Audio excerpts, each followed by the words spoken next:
Iginiit na Malacanang hindi sapat na makasuhan o makulong ang mga sangkot sa flood control anomaly. Dapat din nilang maibalik agad ang pera ng taong bayan kasabay ng pagtitiyak na hindi makalulusot ang mga tunay na taksil sa bayan. Si Creseline Catarong magbabalita.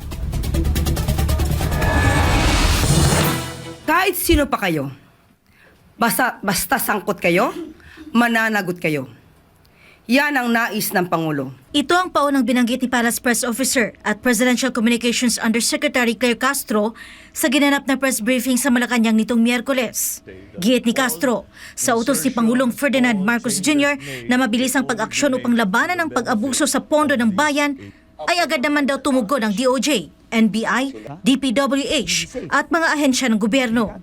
Matapos pag-aralan at suriin ang mga ebidensya, ayon sa Palace Official, sinimula na ng mga ahensya ang pagsampa ng kaso laban sa mga itinuturong sangkot. Ngunit may tagubili ng Pangulo. Tiyakin na sapat ang ebidensya upang hindi makawala ang mga tunay na taksil sa interes ng taong bayan.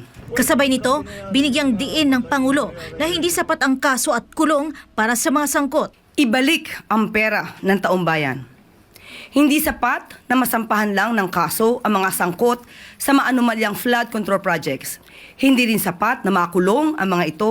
Kaugnay nito, nagpatupad na ng asset freeze ang mga kinauukulang ahensya laban sa mga individual na dawit sa maanumalyang proyekto. Kabilang dito ang 11 air assets ni Congressman Zaldi Co na tinatayang nagkakahalaga ng 5 bilyong piso at mga sasakyan na umaabot sa halos 500 milyong piso, kabilang ng pagmamay-ari umano ng mga diskaya.